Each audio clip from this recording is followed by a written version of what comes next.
Guys, it's the midterm election season.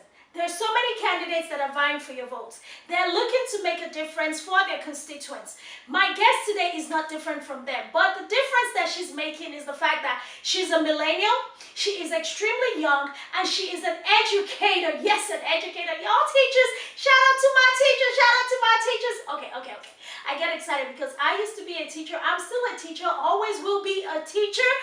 This wonderful individual is looking to make a difference for her constituents, and I will be chatting with her today. So y'all stay tuned and listen in on this interview. But if nothing at all today that you're going to get from this show, get educated on what it means for you, yes you, to get into the political process, not by campaigning or doing anything, but registering to vote, educating yourself on the candidates that, of course, align with your values or the things that you desire.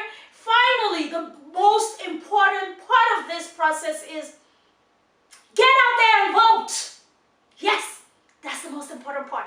All right, guys, stay tuned and I'll be right back because my guest is definitely going to be bringing a lot of information your way today. Check it out. Welcome to Dr. OJ Speaks. If this is your first time here, subscribe, turn your notification on, comment under this video, like, share. Do all the needful to spread that digital currency love my way. Thank you, guys. I'll be right back. Stay tuned. Yeah. Oh no. She's old, yeah.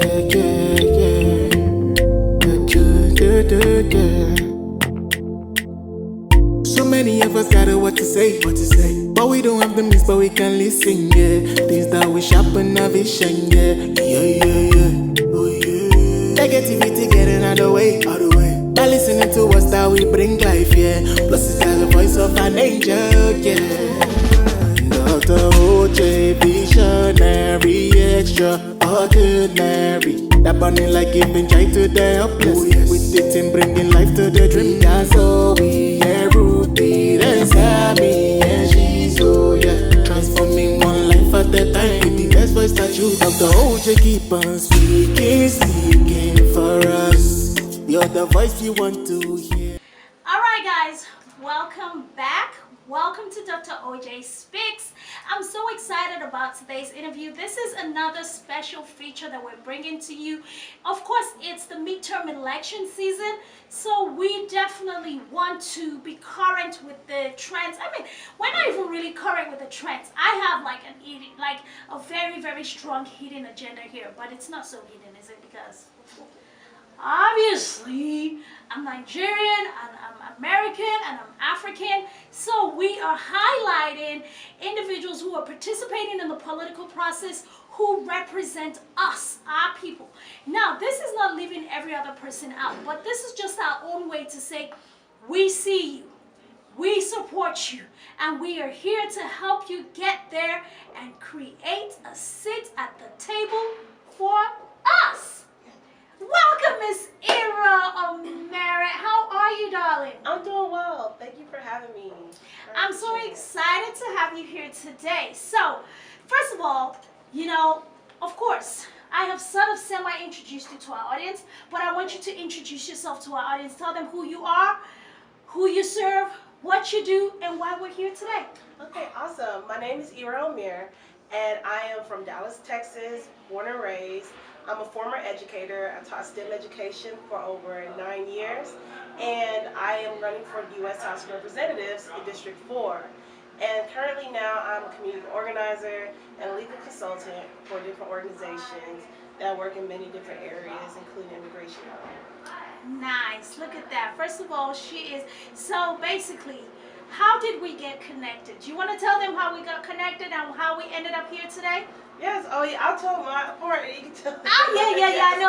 It's always two parts, two sides to a story. So I met her a couple of months ago, and a friend of mine introduced her to me at the Cultural Center. This is, y'all know I'm all about the culture. I'm all about people. I'm all about promoting and advocating for anything that moves us forward as a people. And I met her, and they said, "Oh, she's contesting for House of Rep." I was like, first of all, how old are you? In my head. That's what I said in my head. But I was so impressed though. The fact that first she is female, she is, we fall into the minority sector. She is young, she is vibrant, and she's taking a leap to step into this amazing office of House of Representative. Like, for me, I was sold, and I was like, I need to have a sit down with you. We need to talk about your platform. We need to highlight the fact that first things first, she is Nigerian American. Yes, I am. Yes, she is, and she's going to tell you a little bit about that. And long story short, we're here today. Yes, so, and just along the same lines, one of my mother's church members was like, you need to come to the cultural center so that you can meet everybody in the community. They would love to support you, and they will be just as impressed as he was when I first introduced myself.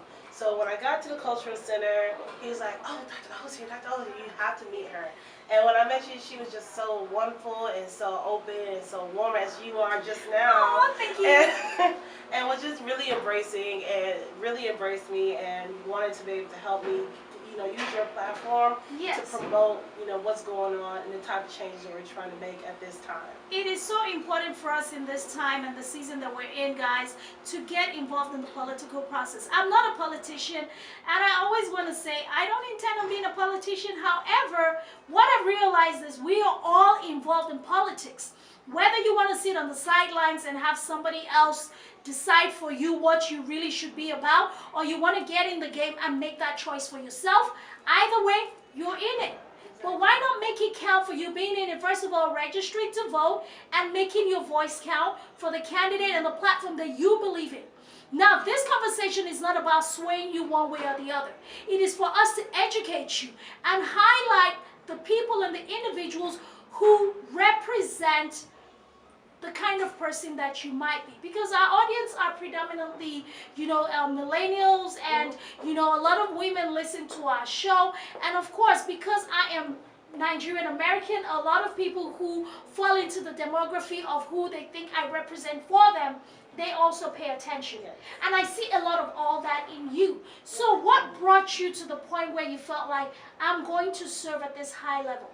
Yeah, so what brought me to this point was, being a community advocate, working in the school systems, working, in my teachers, hey teachers. I was a teacher too with a $sign. So I love my teachers. Hats up to you guys. Yes, I taught in HISD, and I also taught in Fulton County in Georgia and in Brooklyn, New York. Yeah. So, being an advocate, being a teacher, you are automatically put in a position where you have to be a voice for the community. Yes. Not only in the classroom for the children, but for the families you represent.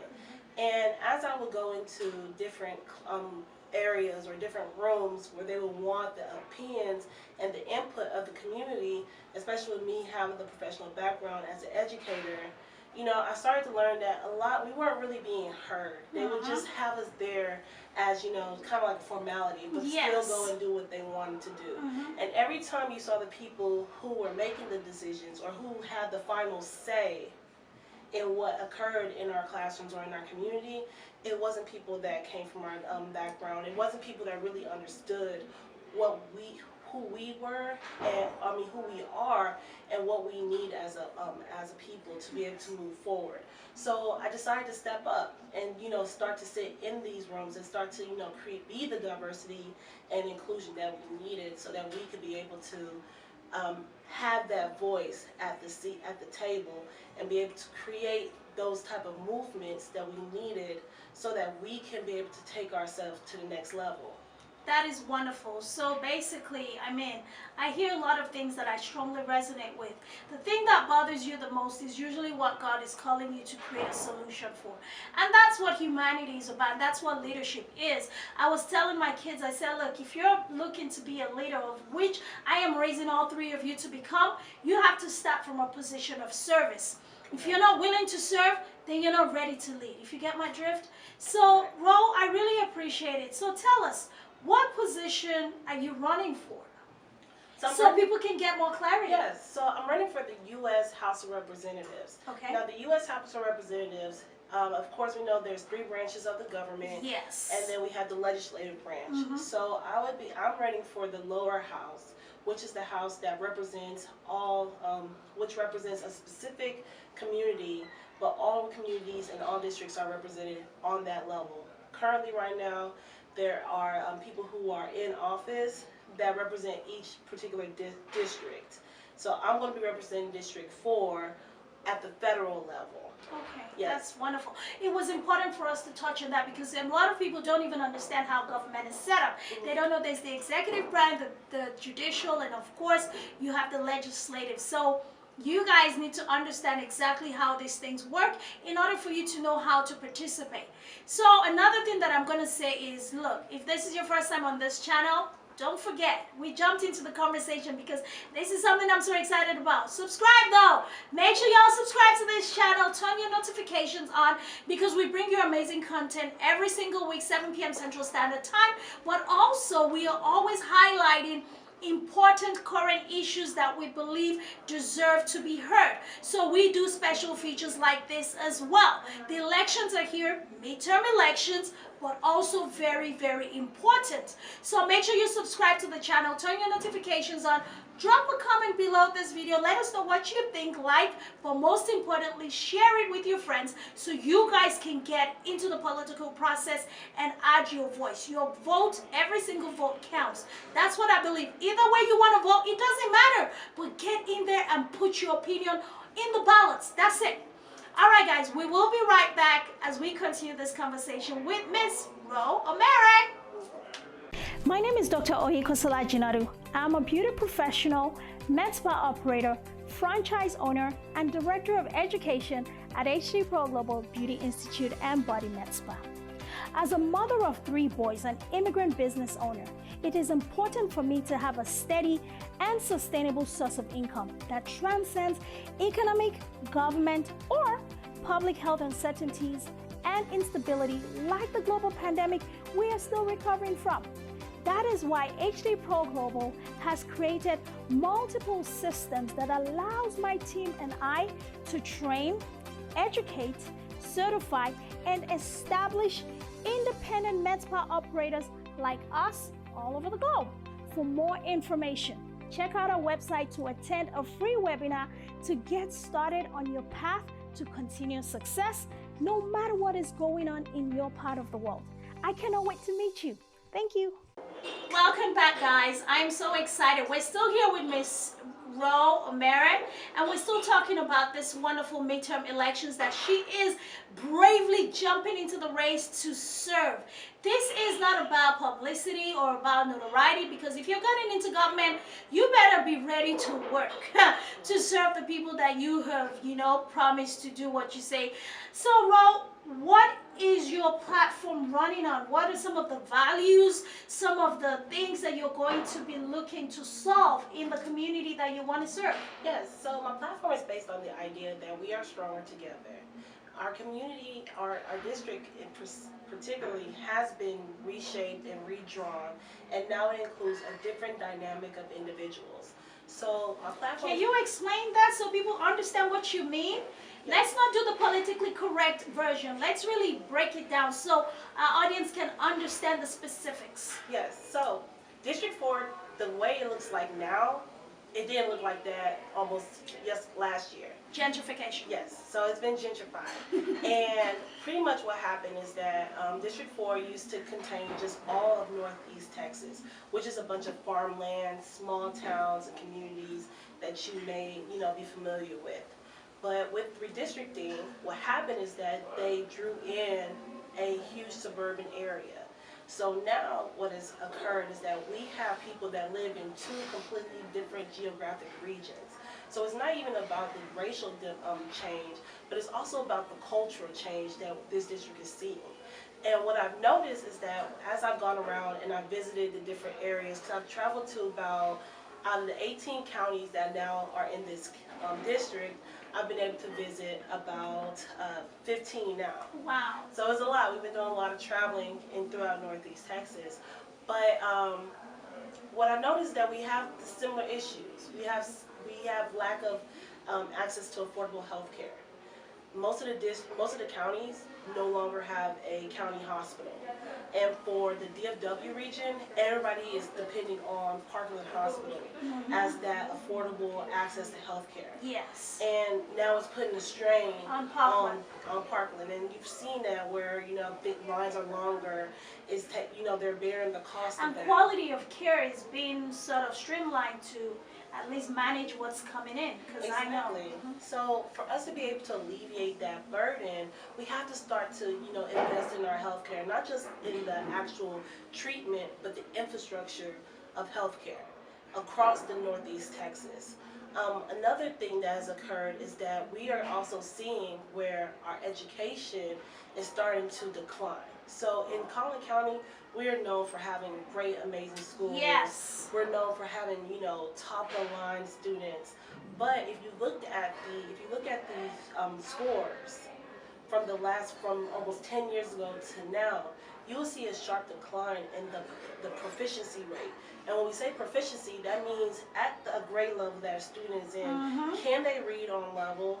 Can they do the math that's on level? Yes. And that has started to decline. And that's when just teachers speak when your kid scores over 80, not 70. A lot of parents, when they think 70 really, you just barely passed. Yes, exactly. And I would tell students all the time, I'm like, hey, if you make a 70, 1 point. We just kind of tipped you over, Yeah. literally. So you just want to, these are the indicators that you start to see when systems start to decline, because everything always starts off nice. Yes. Everything is always shiny and blingy when you first get it. But if you don't take care of it, if you don't continue to, uphold it and maintain it, it starts to decline, and then everybody sees it at the very end when it's like, oh, it used to be this way, but now it's just. But would you say, though, like gentrification, as much as, a lot of us, people of color, want to speak against it, would you say it's a good fix to help us up the standards of our neighborhoods? Because, I'm just being very factual here. Don't shoot me, the messenger.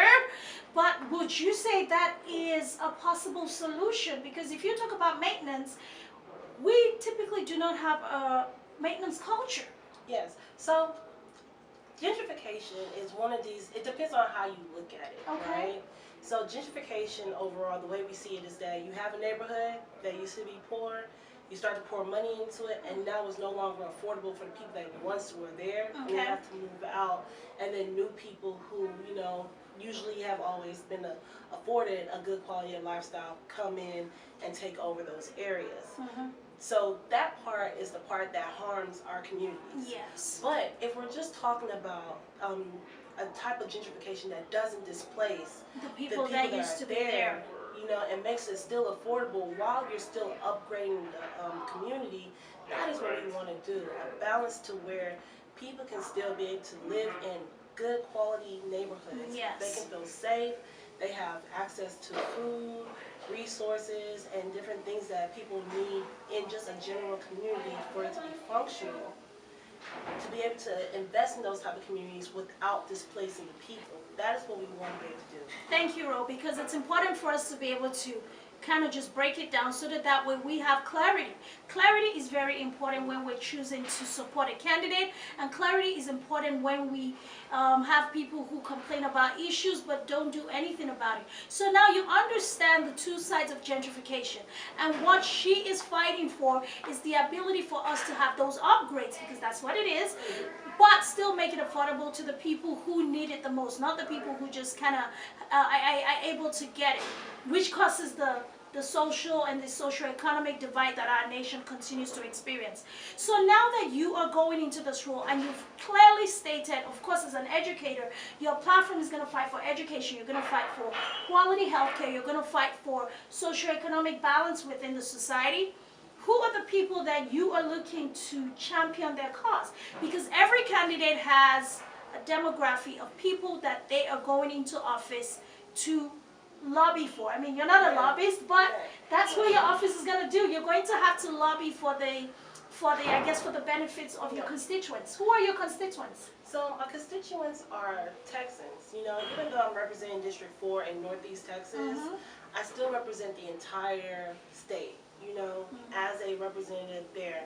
So primarily North Texans, especially young North Texans that are, bearing the burden of most of the changes that are, impacting us. I'm also representing our Asian community. Our community has been getting older, and they need access to that health care. Yes, they do. Yes, they need to make sure that they're able to afford the prescriptions. If they need to see a doctor, they shouldn't have to debate whether or not to eat or to take their medication. Exactly, and that is something that, even though in the Constitution it doesn't say that healthcare is a right, but the fact that in the Constitution that we are promoting life, liberty, and the pursuit of happiness, to be able to have life, you Isn't must that have the American healthcare. dream you just stated? Exactly. Oh. So we need to have that, and for us to be able to have that first piece, which is life, we have to have health care. Yes. Without adequate health care, some type of plan to make sure people are able to afford it and be able to have high quality health care, because sometimes when we look at health care has been at times just very focused on treating symptoms. We need to start treating the actual causes, Preventive care. Exactly. And I think you're right, and I didn't mean to cut you off, but that's something that's preventive care is so important, guys. That's why people are able to get access to good quality food. What you put in your body. These neighborhoods don't have access to amazing stores that sell organic produce and all of the things that they're able to help prevent diseases. Then we're really just setting them up to fail. Exactly. So we have to get rid of food deserts. Yeah. And that also feeds into other things like the mortality rate. Sometimes when you look at, I have a sister who is an OBGYN, and I asked her one time, I said, when we look at the mortality rate amongst women of color, is it a racial thing really? And she said it's not so much racial, but it's the actual systemic part of it that kind of builds into this mortality rate. Like you have women that are getting pregnant and they don't have access to the best neighborhoods that have the high quality foods, or the high quality type of doctors that are able to provide prenatal care. So you have women that are just trying to survive with while bearing children, and then those come into become manifest into different types of complications. And then we start to see what happens when we get into the delivery room, where some people are not able to either they have complications where the mother themselves die or the child dies. All right, Ro, that is wonderful, because you definitely want to solve all these problems for people. Affordable health care, access to our baby boomers, for them to not have to choose between buying medication and feeding themselves. Education, the structure of education, being an educator myself, I know the importance of being able to fight for just helping us find a better way to offer our public school systems, because a lot of quality educators are getting out of the game because they feel like their efforts and their passion just dies once they get into the public school system. So revitalization is definitely needed in that sector. So now that we know all of the things that you're trying to do when you get to the House of Representatives, right? Who are the people that you believe will be your constituents? Who are the people that stand to gain the most from electing you into office? So the people who stand to gain the most are people who want to see change. People who are ready for something that is different from the status quo, being able to actually invest into the things that benefit us all, being able to have actual representation of the type of representation that mirrors the community and the changes that are occurring. So in Collin County, a majority of the growth that occurred came from community of color, and also a majority of the people that are in District 4 are women. And I think it's important to clarify, when we talk about people of color, we're not just talking about blacks or Africans and African Americans. We're talking about Indians, we're talking about Asians, we're talking about pretty much anyone who is not Caucasian. Hispanics, they're people of color. So I want people to understand that we're not just talking about our brown-skinned folk, our Africans and African Americans, because it's good to clarify that clarity. Yes, and then also people who were born during millennials. I would be the first millennial elected if I am elected. Millennials, I am on the cusp of millennialism, but I'm still a millennial by my own election of age. Yeah. So I'm excited. I heard a lot of good things about millennials and the fact that we are truly the forerunners for change that they have seen in so many years. You know, after our parents, we were the ones who came in and said, we need to do things a different way. Exactly. Even like with the change in how we even communicate with each other. It was a millennial that created Facebook. You know? So I actually have one of the original Facebook accounts. I think so. Yeah. That was when, So, oh my God, I've had my account for many years. So, Yeah. okay, we're not going to do that. That's Yeah, social exactly. media talk. But hey, Ro, amazing Right. time. So let's see how people can support you, because people want to get into the game, but a lot of people are not educated as to what their steps are. Like from 1, 2, 3, what are some easy steps, bullet points? Give people those instructions, how they can get into the process. Yes. So first thing is registering to vote. Make sure you fill out the application. You can register to vote all year round, but you have to register by the deadline to vote in the upcoming election. The second thing is to educate yourself. Know who's on the ballot, know your own values, so that you can find the candidates that align with it, and that you can be an educated and knowledgeable, voter. And then the last thing, which is the easiest but also the hardest thing to do, is actually registering to vote. I mean, going out to vote. So why is it the easiest but the hardest thing to do? Because it's kind of like going to the gym. Like once you get to the gym, it's kind of good. You just have to do the workout. Exactly. Which is the same thing with voting. Once you get to the voting poll, all you have to do is just push the button. But the hardest part is, coming up with that plan and committing to that plan. And getting out there to do it. Exactly. Yeah. And not, because sometimes we kind of, talk ourselves out of it. It's like, I don't want to go stand in line. It's too stressful. It doesn't even matter if I vote. Like, those are some of the self-talk that we give ourselves. Does it really matter? Because it doesn't really matter. My vote doesn't count. Look, it does matter. Yes. It really does matter. So Exactly. if you register, do all the things she's asked you to do. Register, educate, and then get out there and vote. So we're in the midterm elections. The polls opened on February 14th, Yes. 2022, and they are open until February 25th, 2022, and then election day is March 1st. Election day is March 1st. These are the midterm elections. They are just as important as the main election. So guys, make your vote count, make your voice count, because real change happens at the grassroots levels. So these are the officials who are going to go in there. It's not really the president who cares. I mean, he does care about the neighborhoods, but think about the fact that his position does not afford him the opportunity to know what happens in your house, in your neighborhoods. These are the people who know all of those things and are going to go to Washington to fight for the infrastructure that you need, to fight for budget allocation, to fight for changes in legislature that would better serve us as a people. And I'm just saying this, even though I say I'm not a politician, but I have learned so much about politics because I get to talk to a lot of people, individuals who are getting in the race. Guys, listen, it's all good for us until the problem lands at your doorstep.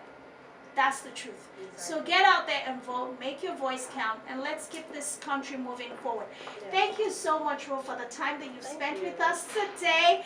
Guys, listen, this is not a campaign for her, but this is just an avenue for her to be able to educate us as a people on the political process. So how can we get in touch with you, Ro, with you, to, Yes. if we want to support you, how can we do that? Yes, so follow me on social media. I'm very accessible there. Instagram, Twitter are the platforms you'll find me most of the time. Iro Omere TX, that's IROGHAMATX. You can be able to send me a message there if you want to join our campaign and be a volunteer, or if you would like to donate. You can also do that. You can do that online on my website, www.omereforcongress.com, all spelled out. And we can be able to, we have a lot of room, we have a lot of space. So even if you're in the state, outside the state, there is a place for you. We have a lot of our activities that are virtual. We have activities that are in person. So there's room for everybody. And if you feel compelled, the spirit is moving you to help, please reach out. We can definitely be able to, have you on the team and working with us. Thank you, guys. So you heard it all. Y'all go to her website. We're going to drop the link in this video and her social media handle so you guys know exactly what to do. Of course, you know that, all of these things are definitely I would say a necessity for us, because either way, you're either in or you're out, but guess what? The whole process impacts your life. So that's it from us today. Dr. OJ Speaks TV, thank you. Don't forget to subscribe, turn your notifications on, and definitely like, share this video, comment, let us know what you think. And of course, Ro, hopefully she'll be back here again for another follow-up interview when she makes it to the House of Representatives. We wish you the best of luck, girl. Thank you. I appreciate it. Thanks for representing well. Thank you. I appreciate it. All right. Bye, guys.